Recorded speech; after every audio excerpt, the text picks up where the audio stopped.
In my opinion, most of the breakdowns and failures when it comes to heavy equipment, trucks, anything mechanical, cars, whatever, anything with moving parts on it is a lack of maintenance and PMing, I call it, preventive maintenance, doing things, kind of looking at what can cause future issues with stuff, moving parts, rubbing together and whatnot. So I want to make a video about all the basic things that I usually look at with a truck. So if you're a new driver that just got their license and you know, wants some things to look at, you know, wants to know how to fix some things, this is probably a good video to watch. I'm just going to show some basic maintenance that I do on my trucks. I'm pretty faithful about doing maintenance. I always regularly check all the fluids and check everything that I'm going to go over in this video on a regular basis.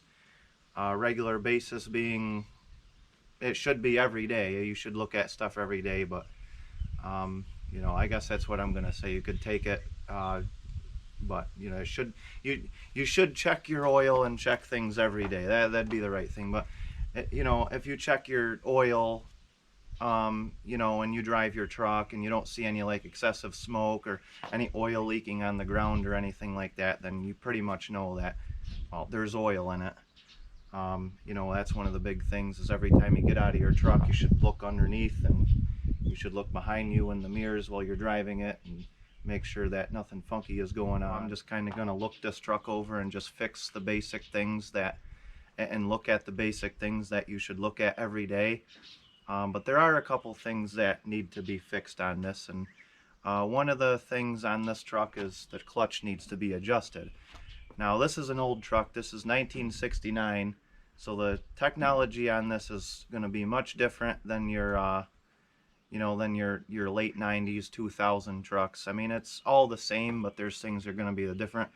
One of the things that's different on this truck versus like say I had a 98 379, so I'm going to compare a lot of things to that truck. The 98 379 Pete I had an easy pedal clutch in it. This has got the old style clutch. I don't know what it's called technically, but it adjusts roughly the same, but there's a different technique when you get up under the bell housing and in there, you do some different stuff. So as far as this particular clutch, this has the old style clutch, and I'm going to show you how to adjust that. Alright, the first indication that your clutch on your big truck, now this video is for heavy trucks. This isn't for pickup trucks, cars, or anything like that, because they're different. So big trucks, heavy trucks only. The first thing you're going to notice when your clutch is out of adjustment, that you don't have hardly any free play. There's no free play. I mean, there's a little bit, but that's pretty much just a slop in the linkage because it's an old truck.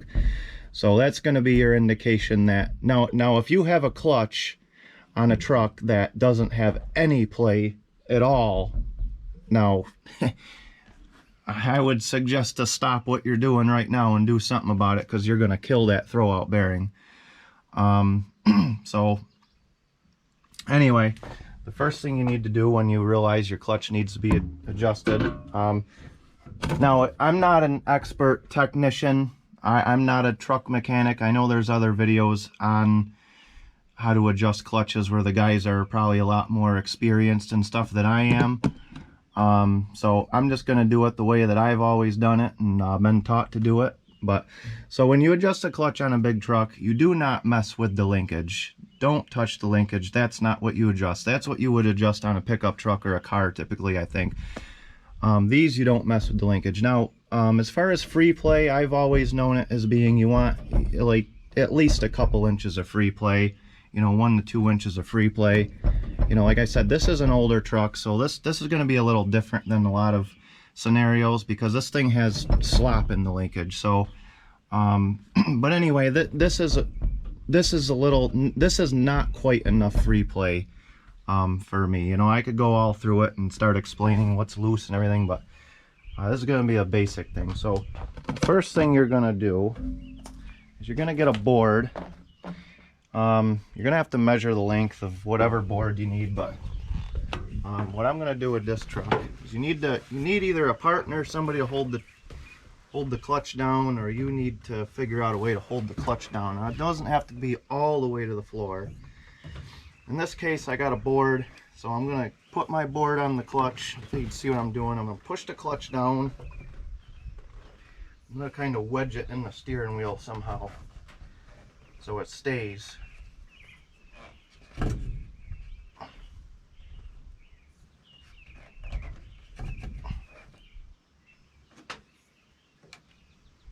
And that's pretty good there. So, you know, a lot of trucks you can wedge the board in between the seat, but this is a different angle. So now you can see I got the board. The board is wedged, pushing the clutch down. Now you need to do that.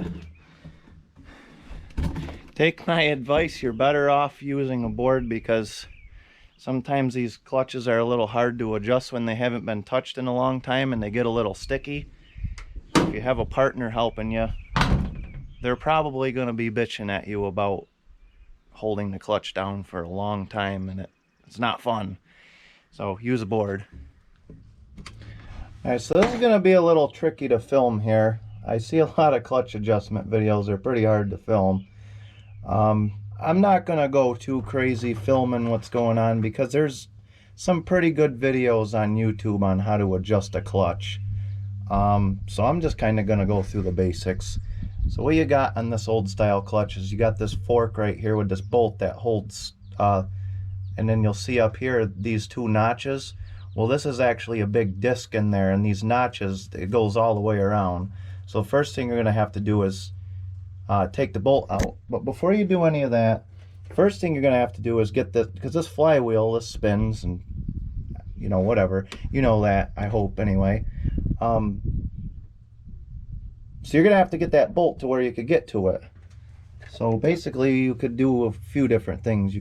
What I like to do is I like to just get under here and get my pry bar on something and spin the motor over with that. Or you can get a wrench on the balancer pulley, or you can bump it with the starter. But the reason I like doing this by myself is because I can actually see when this thing gets here. Now if you're in front of the engine or you're bumping it or something like that, you can't see. You have to keep crawling under the truck to see if you're to that point or not. If you have help, help makes it a lot easier. So I'm gonna go ahead and get this thing off here. I already loosened the bolt, obviously. I'm gonna get this off. We're gonna get our little keeper off here. Now this clutch here, this is a little bit of a bitch. So to adjust it, this ring has to go clockwise. So basically we're going to be getting, they do make a tool for this, but whatever, most people don't use a tool. So you're going to get your screwdriver, pry bar. Basically you're going to have a selection of different tools, and you're going to start to move that. And you see how that moves like that. Guess I could aim the camera up a little better for you. So I got it started here with my screwdriver. I'm starting to move that a little bit.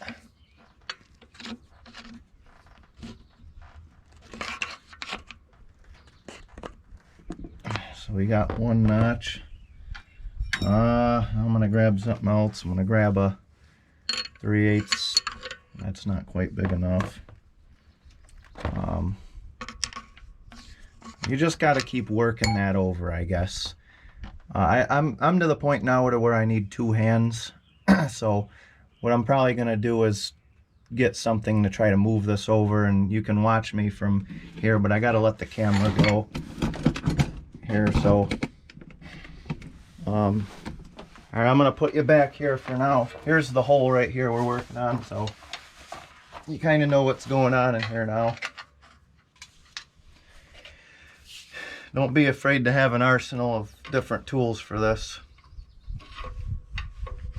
You just got to get that over. Now for this particular application, I'm probably going to bring it over about 2 notches.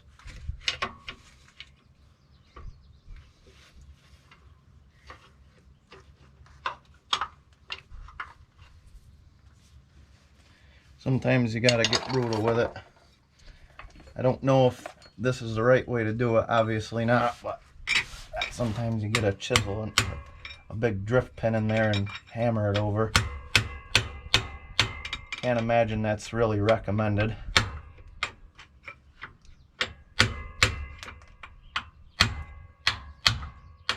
I'm gonna be putting another clutch in this truck probably within a year or so, so I could really give a rat's ass if I'm not, you know, these suck.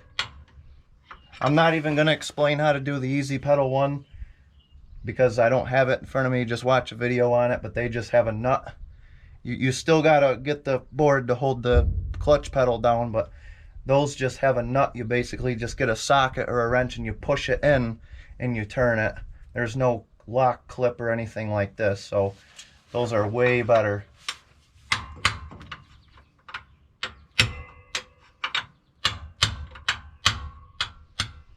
Alright, I've moved that clutch thing about 3 notches, so we're going to back up in the truck here and we're going to pull our board off and we're going to see how we feel.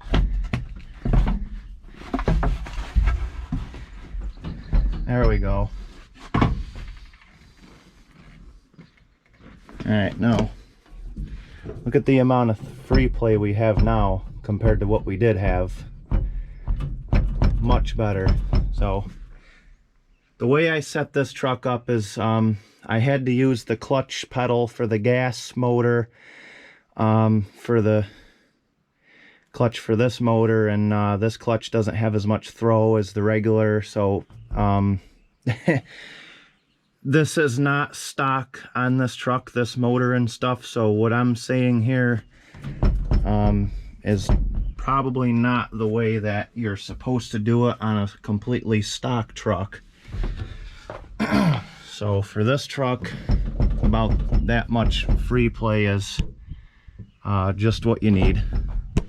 I'm gonna have guys that argue with me and say I'm right and wrong, but what I'm gonna say to that is I built this truck from ground up and I know everything about it, so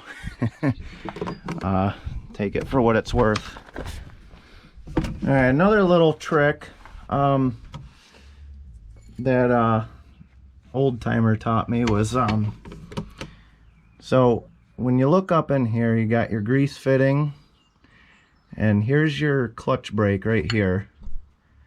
This is your clutch brake, and that's your transmission. Now this is a 3/8 drive, so you want a 1/2 inch in between your transmission and the clutch brake right here. So you take a 1/2 inch, this is 3/8 again, but you take a 1/2 inch drive extension, and that gives you 1/2 inch, and then you use that. So basically what you do is you adjust this like we were, you turn that until you get your 1/2 inch in between here. Now with this particular setup on this truck that I built, I can't do it to a 1/2 inch because I don't have the travel on the clutch to compensate for it. Basically, if I did that, the clutch pedal would be all the way to the floor, and I would just have too much free play. I wouldn't even have enough to disengage the clutch, if I'm saying that right. But so this is what I need to do for this particular truck. So now, you know, this is a little more than a 1/2 inch, but I'm happy with it. So I'm gonna go ahead and put my locking key back in here, and then we're done adjusting the clutch. Oh yeah, and always I say at least once a week, get a grease gun and grease this throwout bearing. You don't need tons of grease in it, just like 3 or 4 pumps, but you don't want this throwout bearing getting dry. So I'm gonna throw a little bit of grease in that too after I put this back on. So we'll catch up after that's done. All right, the next important thing to do on a truck when you're looking at it, or any machinery, is get yourself something to lay on, and you get a flashlight. You get underneath the thing, turn your flashlight on. Try to do this all in one hand here. And you just start grabbing stuff and looking at it. You look at all these hoses under here, although this is an old truck, so everything's covered with grease, but I've been under here several times replacing stuff, and you know, I'm the one that put this engine and transmission in, so I've been through pretty much all this stuff at one point or another. But you look at things like this where this hose is rubbing on this gearbox, and you just make sure it's not going through, and it's not really rubbing on it, but you know, where it's rubbing on this, you just kind of look and make sure. I mean, that's a new hose, but you know, when you got these copper lines, you got stuff like this. What I should be doing is zip tying this stuff together so it don't vibrate. But I mean, I'm under here a lot looking at stuff, so I know, you know, everything's in pretty good shape. You know, you just spend some time under here. You know, you're not going to just come under here quick and look and say, oh, okay, everything's good.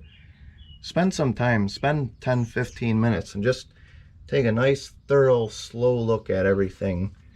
You know, see if you see any new grease coming out, or, you know, or something, or, you know, any cracks, any oil leaking. Not that there's any oil lines back here, but, you know, you got the gas, the fuel line right here. Just make sure that ain't wet and cracked and whatnot. You know, then you look at stuff like your transmission. So you grab this, your yoke here, and you just push up on it. Meanwhile, you're looking to see if there's any play, which there's not. We're leaking a little oil all over the transmission. I mean, this is an old truck. You know, that's just how it goes with these old trucks. You know, you're leaking oil. I mean, you look inside your bell housing here where we just were with the clutch.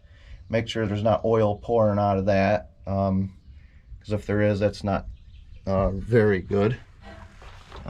Go back here, look at your carrier bearing, do the same thing, push up on the drive shaft hard, make sure that's not wore out.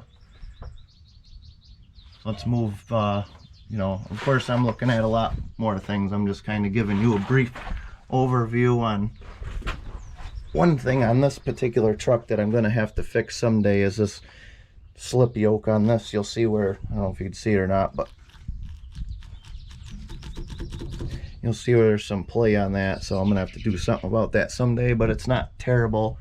Do the same thing on your pinion. You know, make sure your pinion's not leaking any oil under here. So we're gonna go up here, and these hoses are very important. These hoses are all brand new. They're just covered with oil. I mean, when I say brand new, they're probably only 5 months old. So you see right here where I taped these hoses together because they were rubbing on the frame rail. So just make sure, you know, these hoses are very important for your brakes. You know, so make sure that these hoses are all happy. I don't got anything rubbing. You'll see where I zip tied that so it ain't rubbing up there on the frame rail. And, you know, just look at everything. Look at all your cross members. Make sure there's no cracks. You know, look up, look all over the place. Look at your spring packs on the inside, because that's when you can see them the best. Make sure you ain't got no broken springs. Make sure your U-bolts look like they're tight and all that. So we're gonna get down here again. You know, I'm gonna explain how to adjust brakes here. These are actually all automatic slack adjusters, but I'll get to that in a minute. So you can see right here we don't have anything funky going on, any wearing or any clean spots with the U-bolts or anything. Another thing to look at on these trucks is, especially on the rear ends, or the front ends, but the rear ends will kind of tell you a little more, is you look inside your brake drum and make sure it's not all oil. Usually on the bottom here, if you look in there, you'll look in that crack, you'll see oil or whatever. That means you got a wheel seal going, and the DOT will give you a hard time for that. So this is all dry. Look at your brakes. I don't know if you can see it, but this line right here on your brakes, you see like you got like a line, and then you got the more meat on the pad. That's usually your wear line. So when you're, I don't know if I can get a close up, you'll see that when the brakes get down to that line, that means you have to change them. So these still got some life left in it, so we'll roll with them. Make sure all your tires and all that look good. So very important step here. You know, you should, you know, honestly, you should do this every single day, but nobody's gonna do that, including myself. But I'd say at least once a week, come under here and just look at everything. I'll look at the motor mounts, make sure nothing's cracked. You don't want your motor just falling out. Pretty sure you'd hear something before that happened, but you know, I still, you know, I still got some things I gotta fix under this truck, obviously, as you pro truck guys are seeing right now. You're probably seeing the same thing I'm seeing. And yeah, you know, this stuff's a work in progress. You know, I got it safe enough to where I can drive, but so all right, I'm gonna meet you up on top. I know where there's a problem that we're gonna fix, so let's get up there. All right, one of the things I've been wanting to do for a while, so when I put this engine in this truck a couple years ago, I replaced all the hoses except two. I got this suction hose coming off of the fuel pump. This sucks fuel through that, and then this is the main hose that goes to the bottom of the tank. As you can see, it's got some dry cracks in it. It's a little bit wet down there. Might not even be from the hose, but with these diesel engines, if you acquire even the smallest little air hole, air leak in the suction hose, you're going to lose prime, and it's going to be a bitch to try to figure out where it's coming from. So someday if this thing quits on the side of the road, I want to get a new hose so I know that this ain't the problem. Because it could be a real pain trying to figure out suction cavitation problems with a diesel. So you know, like I said, if this hose was a hydraulic or something, I probably would just leave it. But suction hoses are very important. So I'm going to go ahead and I'm going to take this hose off and bring it down to my local hose making facility. And we're going to get a new one put on, so I ain't got to worry about it. So I'm going to get this taken off, and we'll get together when I get a new one made. Hey, here it is a couple hours later. I got the new hoses installed. So I got the suction hose, and I had to take this one off anyway to get to the other one. I'll show you on the other side. So I figured these are the only two hoses that I haven't replaced when I put the motor in this truck. All these other ones have been replaced, all brand new. So now I don't have to worry about that at all. It's one less thing. So so that's great. So let's proceed with our inspection here. While I'm right here, there's a couple more things that you should check. One of them being you should pull the oil cap off every now and then and make sure there's no white foam or anything like that on the bottom. If there was, that means you're getting condensation in the motor. You're getting water in the in the motor somehow, whether it's just condensation from sitting or you got antifreeze getting in the motor somehow. Being a Detroit diesel, I'm always adding oil to this thing anyway, and I always have this off anyhow, so keep an eye on that. Like I said, I'm just trying to do a basic thing to cover a lot of things, you know. And again, you know, this obviously, I know you Detroit guys, you're gonna say that these aren't the right filters for this. I totally agree. Eventually I'm gonna get one of those chrome cans, you know, like I got on my Peterbilt over here, you know, and do it right. But this is just for now. I mean, it's better than nothing. You can kind of see what I had to do off the turbo there, and I know, like I said, I know these aren't right for a Detroit. So they will get changed out eventually, but like I said, this ain't really about this truck. So you know, anything you guys see wrong with this, I'm gonna cover that in another video. But anyway, check your air cleaners periodically. Another thing, you know, your belts, all that. I like to grab a hold of the fan and give it a good wiggle, you know, make sure there's no bearings loose in there, because that wouldn't be good. You kiss your radiator goodbye if that ever comes off, and probably whatever else it takes out. That fan probably weighs 15-20 pounds or something like that, so that thing will take out a lot of shit before it comes to a rest if it came off. You know, radiator hoses, all that.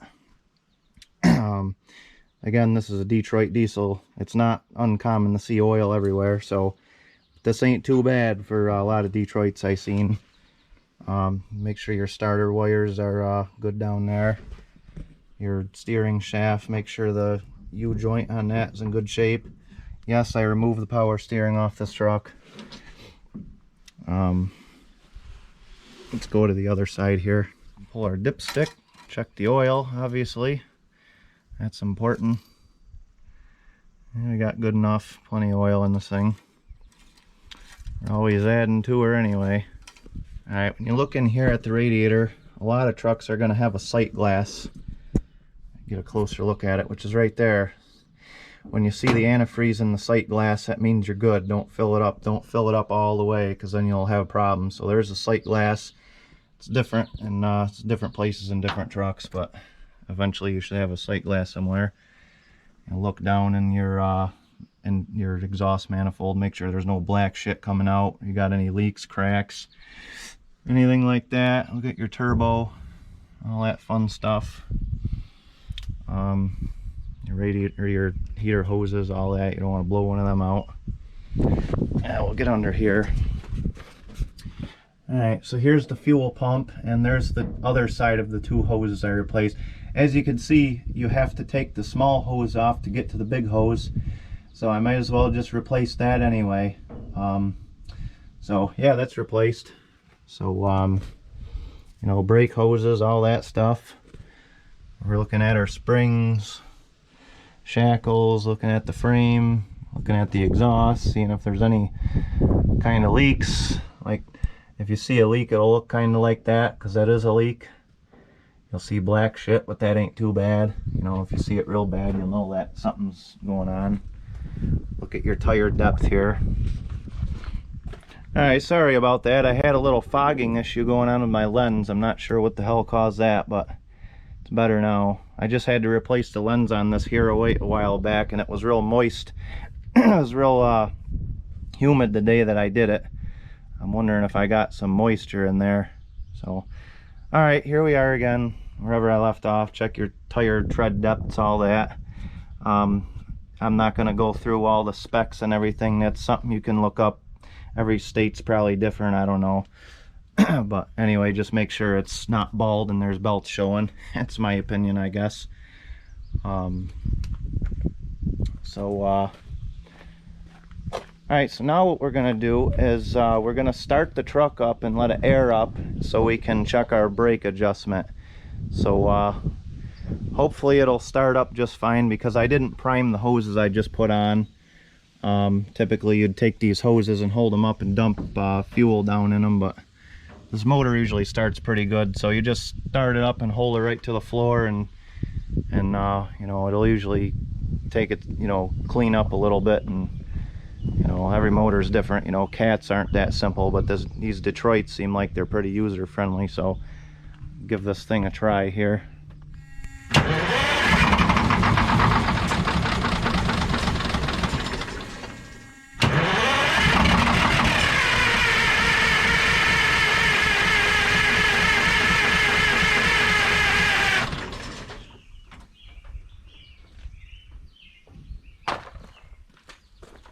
Give her a little persuasion.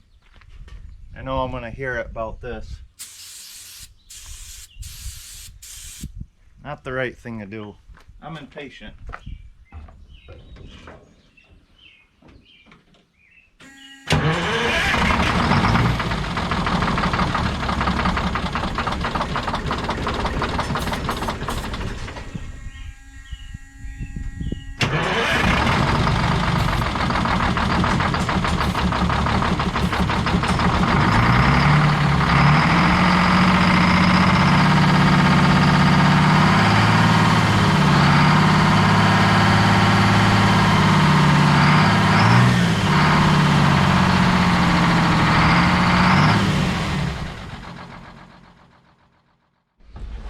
Alright, we got our truck all aired up.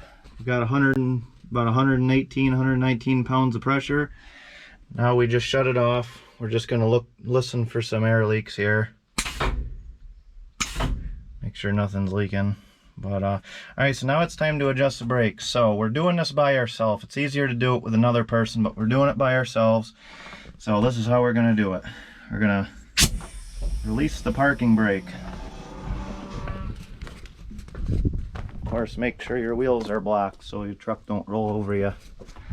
And alright, so here's a few tools you're gonna need.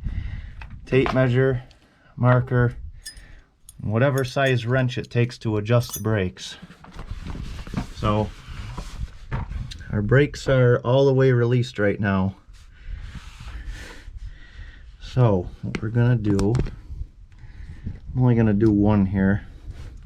So what we're gonna do is we'll put a mark where the brake can is.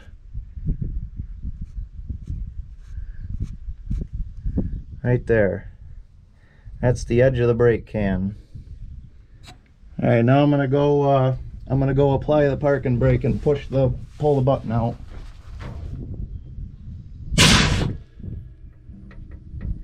I don't know why this camera lens is fogging up. Just bear with me here so I can finish this and have to figure out what's going on. All right, so now that our brake is out, now we know where it was and we know where it is now. I believe spec on these is 1 inch, no more than 1 inch of travel. So I'm a bad boy. I got about 1 3/4 inches of travel. This ain't something you want the DOT to see.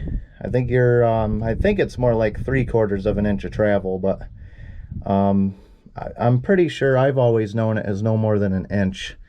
So either way, we're way out of adjustment. And don't let these automatic slack adjusters fool you, because I very rarely seen the automatic slack adjusters at work. So you should check them anyway and adjust them regularly. The shit gets all caked in there and everything, and they usually don't work that good. So I'm gonna let this camera cool down a little so this shit stops fogging up, and we'll get back. All right, now let's go release our brakes again.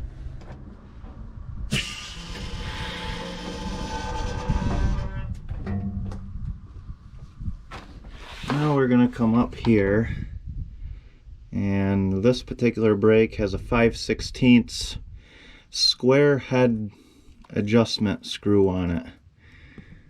You don't want to adjust these too much because they're a little bit of a pain to release, but I'm saying for being as far out of adjustment as we are, we'll go about a half a turn.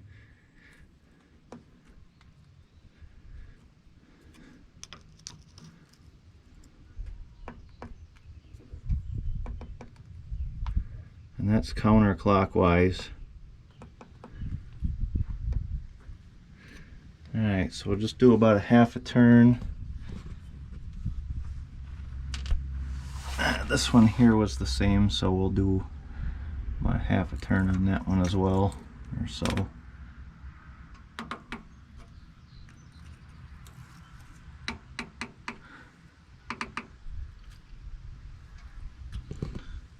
Alright. Alright, let's go apply the brakes again. Alright, now we're much better. Let's see what we are now. We're about 1.25 inches.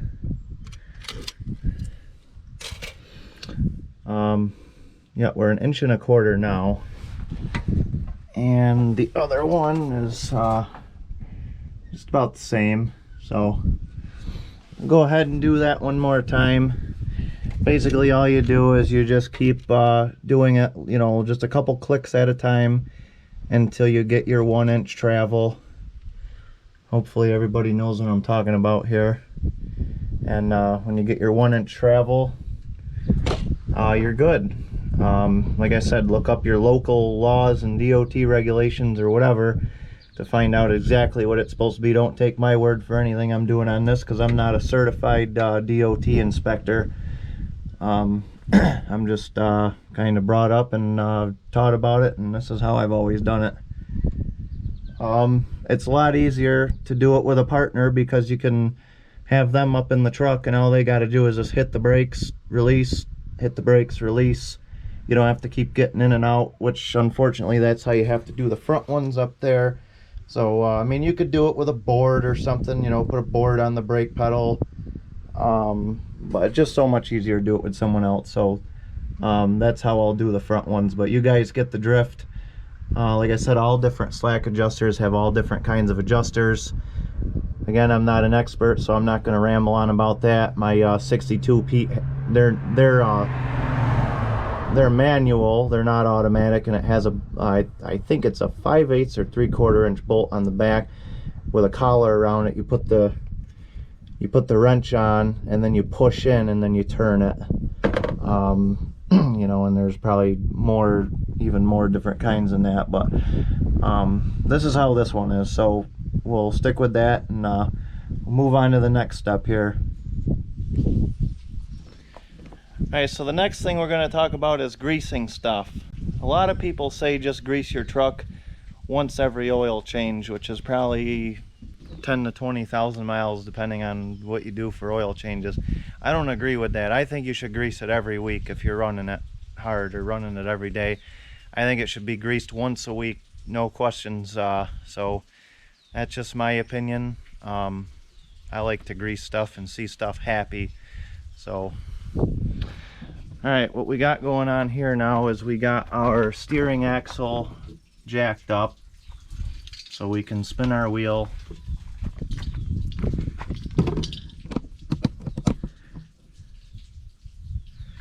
Alright, so again, once a week I'd recommend jacking the steering axle up and pushing and pulling on this stuff here.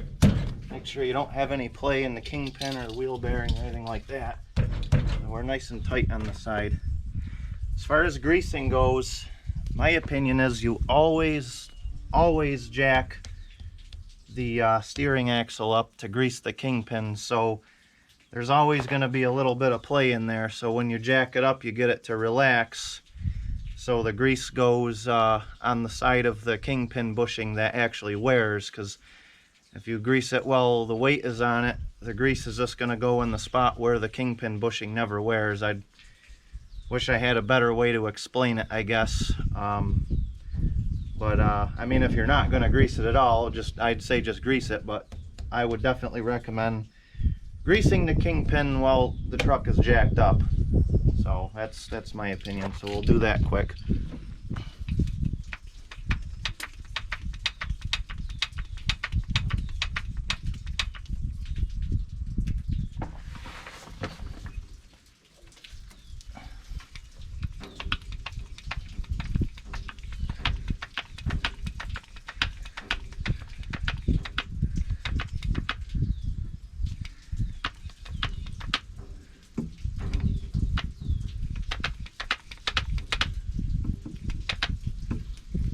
Alright, we got that all set. And you know, like I was saying on the back here, you know, just look inside your brake drums and make sure there's no oil. This particular setup here has got greased bearings in it instead of oil, so you won't really see if the seal is bad. But I mean, if it gets bad enough, you'll still see some stuff in there, but not, it won't tell you as good as oil will.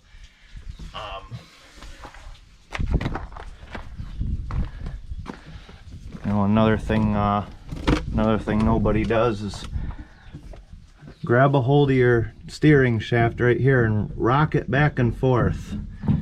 And while you're rocking it back and forth, you check all these things. Obviously you would do this while the wheel is on the ground, but the stupid camera keeps fogging up and it's really distracting me, so I apologize for if this footage comes out shitty. I don't know what the problem is with this, so I'm just trying to hurry this along before this thing fogs up again. But yeah, just rock that thing back and forth, or have a partner do it. And you just come down here and you just make sure all this stuff is nice and tight. Any play in any one of these ball joints or bushings or you know, these things here will shut you down. If the DOT sees that, they'll shut you down, and if they don't, they should, because this is probably one of the most important things on a truck is the brakes and the steering components. And it doesn't take much play in these things to have them pop out when you hit a bump or a pothole or something.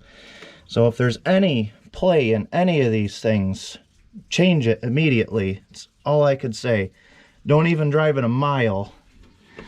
You wouldn't believe the amount of trucks that I see that are ran like that. And a good indication that you got a wore out tie rod end or something is you'll see excessive wear on the tire, the inside or outside.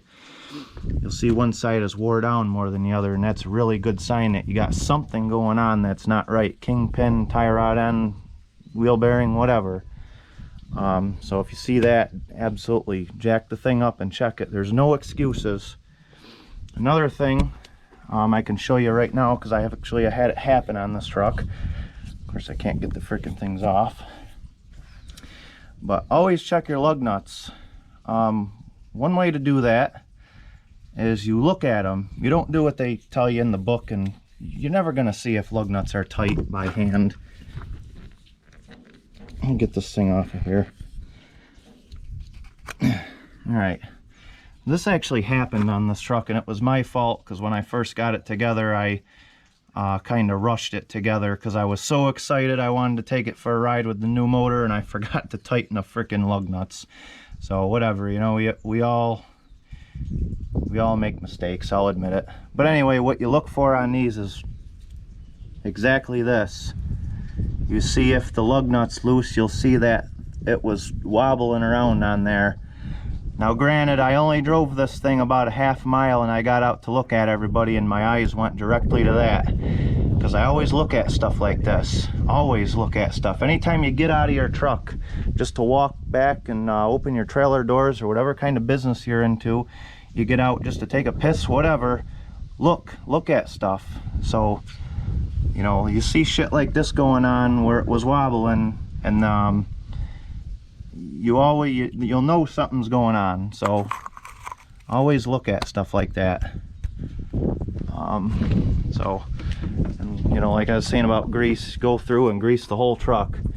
Grease a good rule of thumb to know is anytime there's a moving part, there should be a grease fitting.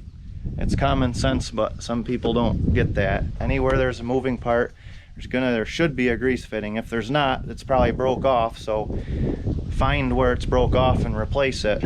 So this camera's fogging up again, so let me bring it inside and let it cool down. We'll get to the next step. Alright, a couple more things I want to share here is when you're under your truck, you identify your air tank. There's our air tank. A lot of trucks, a lot of newer trucks will have 2, 3, 4 of them, maybe more. My 99 Pete I think had 3.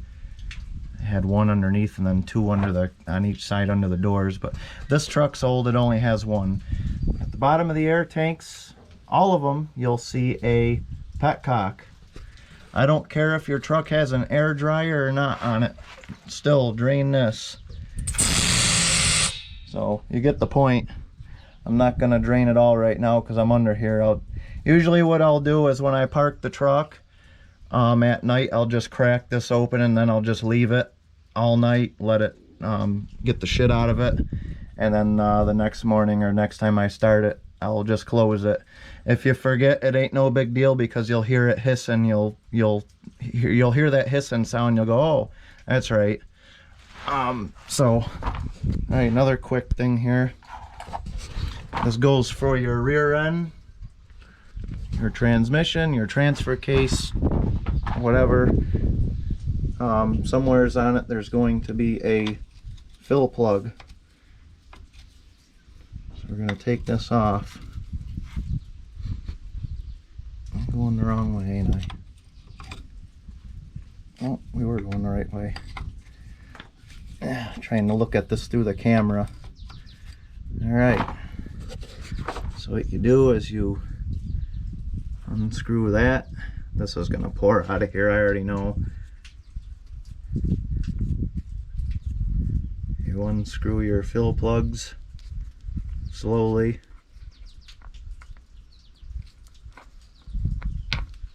Yeah, she's full of oil.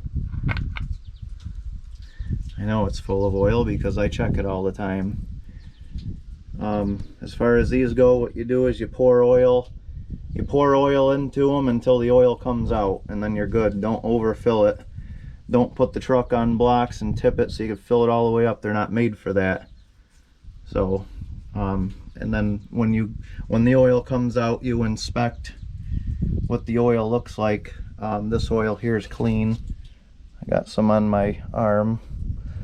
I mean, that oil looks nice, but I know it does because, like I said, this truck's only got about 2,000 miles on it since I did this engine job. So the oil's clean, so I'll go ahead and get this tightened back up, do the same thing to the rear end. I'm not going to explain where all these are because every truck is different. This is a Road Ranger, Fuller Road Ranger 15-speed trans. Usually the Road Rangers and the Eatons are all over here on the driver's side. Pain in the ass to try to put oil in. One of those pump things works really good, or one of those flexible funnels. You put it up over the top of the frame rail and kind of snake it down in there, but they're all right in the worst spot to get to, but that's just the way it goes. Alright, well, just a couple more things I forgot to say, not that it matters really, but the passenger side of most trucks is going to wear out before the driver's side does, especially if you're hauling heavy stuff like logs, wood chips, you know, gravel, heavy stuff. Or in any case, it'll usually wear out because the crown of the road, you know, especially if you run the back roads, the crown of the road is gonna make the truck lean towards the passenger side, and you're always gonna be leaning towards the passenger side. So usually your tires, kingpins, tie rod ends, all that stuff will usually wear out before the driver's side does. So just something to keep in mind. Another thing,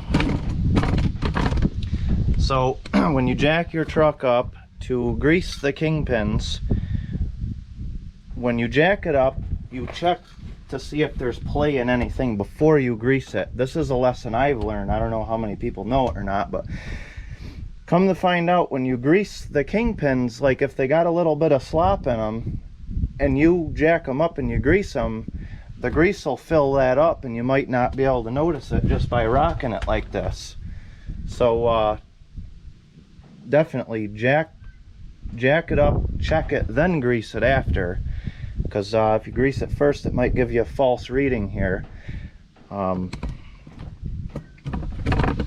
Funny story, on my 99 Pete I used to have, hopefully none of the guys that inspect my trucks are watching this, but whatever, it is what it is, you got to get by. That actually had a bad kingpin on the passenger side, and I needed to get it inspected, and I just noticed it, but I didn't have time to fix the kingpin before I got it inspected. But it was just a little bit of play. It wasn't anything dangerous that was going to come apart or anything. It was just probably enough play to fail me. So what I did is, just my little secret, don't do this, replace the frickin' kingpin before you get it inspected, or let them do it or whatever. But I actually used to stop about a mile down the road before I got to them, and I jacked the truck up on the side of the road about a mile, half mile before I got there, and I throw a little bit of grease in that kingpin and then drive it there. That way when they jacked it up, they wouldn't see it. But you know, whatever, don't do that. It's just funny, you know. It's something that I did years ago. I mean, we're probably talking over 10 years ago here. The guy that used to do it probably ain't even in business anymore, but just a funny little story. That's what I did to kind of skate by a few times. But don't do that. Just fix it. Do it the right way. You didn't hear that from me. So obviously check your lights, stuff like that. Mud flaps. Like I said, I'm not going to get into what the exact specs are on mud flaps and, you know, how far off the ground they got to be. Off-road vehicles, I mean, I do a lot of off-road stuff with these trucks, so, you know, I get the mud flaps a little higher off the ground than they probably should be or whatever, but I think it's like 6 inches or something. I think it's standard, but you know, but yeah, that covers all the basics, I think. So alright guys, I think that covers everything. I mean, I just scratched the surface when it comes to doing inspections. I mean, there's so many more things that you learn that I can't even think about right now. It's just, you know, I've been driving big trucks for basically my whole life. I've been around them, so I mean, I've been moving them around and driving them. You know, I've always loved it, and as far as mechanical stuff goes, I've been in that since I was in diapers. So you know, just stuff you learn from experience. Don't be afraid to get dirty. On the weekend or whatever, if you're an owner operator or whenever, don't be afraid to get dirty. You know, after your run or whatever, get some shitty clothes on and get under that damn thing and make sure it's safe. There's no excuses for running equipment that's not safe. So make sure that thing is safe and get under it, grab things, get dirty. Don't be afraid to get dirty. It's only grease. It washes off with some Dawn or some Gojo or whatever. It'll wash off. It's not that big of a deal. Just you know, do your inspections thoroughly and make sure you find stuff before the DOT does, because it's going to cost you a hell of a lot more money when the DOT finds it, because you're going to be possibly tow bill, the parts, and the fine if you find it, especially before you break down. If it's just something simple as a hose, a simple $50 hose will cost you $1,000. So PM stuff, do preventive maintenance, look at things, grab things, wiggle things around, you know, just whatever. Like I said, I just scratched the surface. This is just the basics. I just wanted to do a quick video just because I see a lot of trucks on the road in my you know, in my experience driving trucks and stuff like that aren't safe, and you know, it's basically just a lack of training. So you know, make sure stuff is safe, once again, for the 100th time. So that pretty much covers everything in this video. I'm sure as soon as I shut the camera off, I'll think of something else I forgot, but that's all the basic stuff. Common sense, you know your truck, know what it likes and stuff like that. You know, get a relationship established with the truck you drive. So I don't know, that pretty much sums up this video. So I hope you watch me tinkering around, enjoyed watching me tinker around with this thing, and I guess we'll see you in the next video, and we'll go from there. So hit that subscribe button if you liked what you seen and you want to see more stuff like this, and take care, everyone. Thanks for watching.